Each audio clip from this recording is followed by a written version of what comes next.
Hi friends, నమస్తే. Welcome to my channel.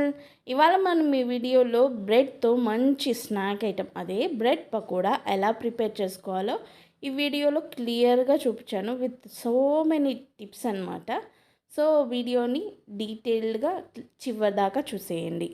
ముందుగా ఒక బౌల్ తీసుకొని దాంట్లోకి 1 కప్ వరకు శనగపిండిని తీసుకున్నాను. అలాగే మనం బజ్జీ ప్రిపేర్ చేసుకున్నాం కాబట్టి అవి క్రిస్పీగా రావడం కోసం ఒక 2 టేబుల్ స్పూన్ల వరకు బియ్యం పిండి తీసుకున్నాను. దీంట్లోకి రుచికి సరిపడా కారం వేసుకున్నాను.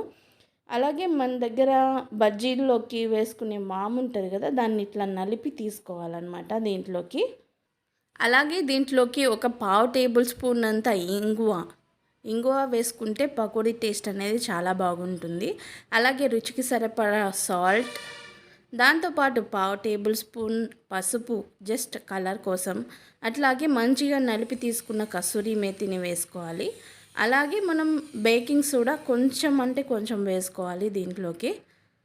అంతే అండి. మనం ఒకసారి విస్కర్తో బాగా కలిపేసుకొని దీంట్లోకి నీళ్లు పోసుకుంటూ పిండిని బాగా మనకి బజ్జీ పిండిలా కలుపుకోవాలి. మీలో ఎవరైనా నా ఛానల్ని ఫస్ట్ టైం కనుక చూస్తున్నట్టయితే తప్పకుండా లైక్ చేయండి.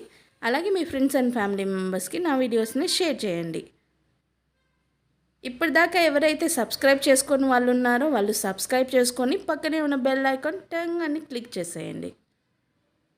ఇలా బాగా కలుపుకోవాలి. మనం బజ్జీ పిండిలాగా ఎలా అయితే గట్టిగా కలుపుకుంటామో కొంచెం అటు ఇటుగా బజ్జీ పిండిలాగానే కలుపుకోవాలి.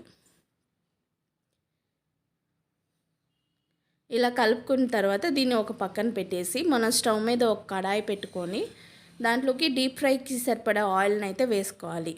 మనం బ్రెడ్ పీసెస్ని కట్ చేసుకోవాలి. నేను ఇక్కడైతే 4 పార్ట్స్గా కట్ చేసుకున్నాను. ఇక్కడ మనం ఇష్టం వచ్చిన షేప్లో కట్ చేసుకోవచ్చు.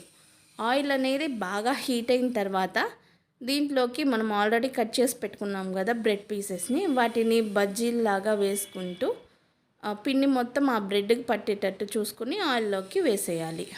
ఇలాగే మనం రిమైనింగ్ ఉన్న బ్రెడ్ పీసెస్ అన్నిటిని తీసుకొని పిండిలో ముంచుతూ ఆయిల్లోకి వేసేయాలి. మనకు ఒక సైడ్ కాలిన తర్వాత మళ్ళీ ఇంకో సైడ్కి ఫ్లిప్ చేసుకోవాలి. ఇలా మనం ఇంకో వైపుకి తిప్పుకొని గోల్డెన్ బ్రౌన్ కలర్ రాగానే వీటిని తీసుకొని ఒక సర్వింగ్ ప్లేట్లోకి షిఫ్ట్ చేసుకొని టొమాటో కెచప్తో తింటే ఉంటుందండి ఈవినింగ్ టైంలో. అబ్బా, ఎంత ఎంత అంటే అంత బాగుంటుంది. ఈ బ్రెడ్ పకోడా అనేది ఇంకా 2 రెసిపీస్ ఉన్నాయి. ఇవి నా కమింగ్ వీడియోస్లో నేను ఖచ్చితంగా మీకు పోస్ట్ చేస్తాను. Thanks for watching my video.